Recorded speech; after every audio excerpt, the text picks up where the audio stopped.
رسول اللہ صلی اللہ علیہ وآلہ وسلم نے ارشاد فرمایا، بلا شبہ اللہ عز و جل اپنا دست شفقت رات کو پھیلاتے ہیں تاکہ دن کی گناہ گار کی توبہ قبول کرے، اور دن کو اپنا دست شفقت پھیلاتے ہیں تاکہ رات کی گناہ گار کی توبہ قبول کرے، یہاں تک کہ قیامت کی سب سے آخری علامت ظاہر ہو، اور وہ یہ کہ سورج مغرب سے طلوع ہو جائے۔ جب کسی انسان کا ایمان آباد ہو جائے تو پھر شیطان کا جہان سنسان ہو جاتا ہے۔ ابھی موقع ہے، چونکہ اعمال نامے کھلے ہوئے ہیں، قلم چل رہے ہیں، بدن تندرست و توانا ہے، زبان آزاد ہے، توبہ سنی جا سکتی ہے اور اعمال قبول کیے جا سکتے ہیں۔ انسان کہتا ہے کہ لوگ کہتے ہیں میرے گناہ معافی کے لائق نہیں۔ اللہ فرماتا ہے، تم میرے رحم کو لوگوں کی نظر سے دیکھتے ہو، میں نے تو کبھی تمہارے گناہوں کو لوگوں کی نظر سے دیکھا ہی نہیں۔ سورۃ النساء میں اللہ پاک فرماتا ہے، اور جس نے اللہ کے ساتھ شریک بنایا وہ رستے سے دور جا پڑا۔ جن سے اللہ ناراض ہو جاتا ہے تو پھر وہ ان کی پرواہ کرنا چھوڑ دیتا ہے، انہیں اپنے قریب لانے کی موقع فراہم کرنا چھوڑ دیتا ہے۔ سوچے یہ جو بار بار مصیبتیں پریشانیاں آ رہی ہیں، اگر آنا بند ہو جائے تو کیا فکر کی بات نہیں ہے کہ اللہ ہمیں اپنے قریب کرنے کی، ہدایت دینے کی کوئی نہ کوئی نشانی جو بھیج رہا تھا وہ آنا بند ہو گئی ہے۔ پریشانیاں اور مصیبتیں آنا خطرے کی بات نہیں ہے، ان میں بہت کچھ چھپا ہوتا ہے، کوئی سبق، کوئی نشانی، کوئی راز۔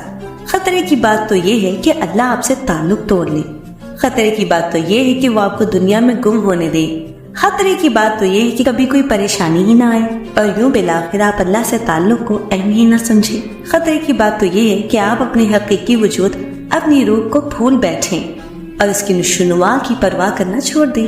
خطرے کی بات تو یہ ہے کہ روح سے اس کا سب سے اہم تعلق چھین لیں، اللہ سے جڑے رہنے کا تعلق، اور آپ کو علم بھی نہ ہو۔ اللہ تعالیٰ قرآن پاک میں فرماتا ہے، اور تم ان لوگوں کی طرح نہ ہو جانا جنہوں نے اللہ کو بھلا دیا تو اللہ نے انہیں اپنے سے غافل کر دیا۔ حدیث میں آتا ہے کہ انسان کو کوئی چیز ملنے والی ہوتی ہے کہ اس کے گناہ آڑے آ جاتے ہیں، اس لیے گناہوں سے بچیں اور زیادہ سے زیادہ اچھے اعمال کریں۔ ہمارے نبی صلی اللہ علیہ وآلہ وسلم نے فرمایا کہ کشادگی کا انتظار بہترین عبادت ہے، اس لیے اپنی کشادگی کا انتظار کیجیے۔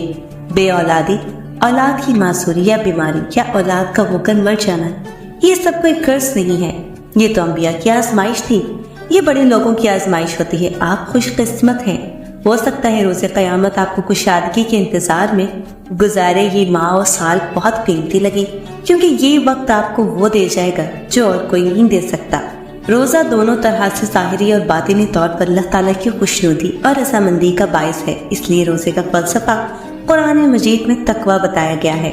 شروع سے سنتے آئے ہیں کہ ہم بہت سارے نیک کام کر لیں گے تو جنت مل جائے گی، تو کیا جنت صرف نیک لوگوں کی ہے؟ کیا نیک لوگوں سے گناہ نہیں ہوتے؟ نہیں، جنت ان کی بھی ہے جو خود کو گناہوں سے نکال کر جنت کے حقدار بنتے ہیں۔ اگر جنت میں صرف نیک لوگ جا سکتے تو اللہ تعالیٰ گناہ کا تصور ہی کیوں بناتا؟ اس لیے تاکہ انسان معافی مانگنے کے لیے اس کے در تک آتا رہے، تاکہ اللہ تعالیٰ اور بندے کا تعلق جڑا رہے، تاکہ اللہ تعالیٰ معافی کے لیے آنے والوں کی آواز سن سکے، ان کے معافی کے لیے گرتے آنسو دیکھ سکے، تاکہ جب بھی بندہ معافی کی نیت سے جائے تو اللہ تعالیٰ اس سے اور زیادہ محبت کر سکے، کیونکہ اللہ تعالیٰ کو یہی چیز تو پسند ہے، گناہوں پر پچھتاوا۔ رسول اللہ صلی اللہ علیہ وآلہ وسلم نے فرمایا، جب بندے کے گناہ بڑھ جاتے ہیں اور کوئی چیز نہیں ہوتی جو اس کا کفارہ بنے تو اللہ تعالیٰ اس پر غم مسلط کر دیتا ہے تاکہ وہ اس کا کفارہ بن جائے۔ یقین جانو اس گناہ گار سے اچھا کوئی نہیں جو گناہ کے بعد نادم ہو کر اپنے رب کے سامنے سربسجود ہو جاتا ہے۔ اعمال پر نیتیں پھر سبقت لے جاتی ہیں اور ہمیں علم بھی نہیں ہوتا کہ کب ایک گناہ گار شخص اپنے رب کا پسندیدہ ترین ہو جاتا ہے۔ رسول اللہ صلی اللہ علیہ وآلہ وسلم نے فرمایا، جو مسلمان کسی بھی تکلیف میں گرفتار ہوتا ہے تو اللہ تعالیٰ اس کی وجہ سے اس کے گناہ اس طرح جھاڑ دیتا ہے جیسے درخت کے پتے جھڑ جاتے ہیں۔ رسول اللہ صلی اللہ علیہ وآلہ وسلم نے ارشاد فرمایا، اللہ تعالیٰ جس کے ساتھ خیر و بھلائی کرنا چاہتا ہے اسے بیماری کی تکلیف اور دیگر مصیبتوں میں مبتلا کر دیتا ہے۔ رسول اللہ صلی اللہ علیہ وآلہ وسلم نے فرمایا، ہمارا رب ہر رات جس وقت رات کا آخری 1/3 حصہ باقی رہ جاتا ہے آسمان دنیا پر اترتا ہے، پھر فرماتا ہے، کون مجھ سے دعا کرتا ہے کہ میں اس کی دعا قبول کروں؟ کون مجھ سے مانگتا ہے کہ میں اسے دوں؟ کون مجھ سے مغفرت طلب کرتا ہے کہ میں اس کی مغفرت کر دوں؟ سنو، وہ بلندیاں عطا کرنے والا یعنی الرافع ہے، تم اپنی ذات اس کے حوالے کر کے تو دیکھو۔ شرمندگی کے آنسوؤں میں بہت طاقت ہے، اور اگر تمہیں یہ آنسو نصیب ہو رہے ہیں تو خود کو خوش قسمت جانو۔ اپنے گناہوں کا احساس ہو جانا بہت بڑا انعام ہے اس رب کا۔ یہ احساس وہ نہ دلاتا تو تم تو اپنی آخری سانس تک غفلت میں پڑے رہتے۔ بس اٹھاؤ اپنے گناہوں کی پوٹلی اور اس رب کے در پر جھک جاؤ، اس کی رحمت تمہیں اپنے سایہ نصیب کر دے گی۔ اللہ تعالیٰ قرآن پاک میں فرماتا ہے، اے انسان، تجھے کس چیز نے اپنے رب سے غافل کر دیا؟ سوچا ہے کبھی جب ماں کے پیٹ میں تھے تو آپ کی حفاظت کون کر رہا تھا؟ اللہ تعالیٰ کر رہے تھے نا۔ اور پھر جب بڑے ہوئے، قدم قدم پر آپ کا ساتھ دیا، آپ کو سنبھالا، آپ کو عقل و شعور دیا، آپ کو صحیح اور غلط میں فرق بتایا اپنی مقدس کتاب قرآن پاک کے ذریعے۔ اور سب سے بڑی خوش قسمتی، آپ کو اپنے محبوب حضرت محمد صلی اللہ علیہ وآلہ وسلم کا امتی بنایا۔ جب ہم اللہ کے ہو جاتے ہیں تو پھر اللہ تعالیٰ ہمارا خاص مددگار بن جاتا ہے، ہمارے اعضاء اور ارواح حفاظت کرتا ہے اور انہیں اپنی نافرمانی کے لیے استعمال نہیں ہونے دیتا، اور ہمارے دل کو ہر نعمت پر جو اس نے ہمیں عطا کی ہے راضی کر دیتا ہے۔ وہ ہمیں استغنا کی دولت سے مالا مال کر دیتا ہے، ہمارے پاس جو ہے اس پر ہم راضی اور خوش ہو جاتے ہیں۔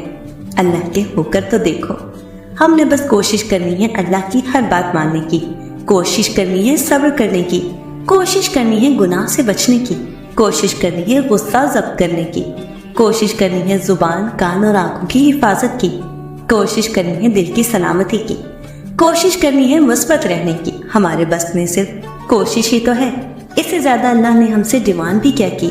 ضروری نہیں ہم اپنی ہر کوشش میں کامیاب ہو جائیں، کبھی 20% کامیابی ہوگی، کبھی 60%، کبھی 80% اور کبھی پوری 100%، اور کبھی پوری طرح ناکام 100%۔ ہر کوشش میں کامیاب ہو جانے والے ہم بنے ہی نہیں ہیں۔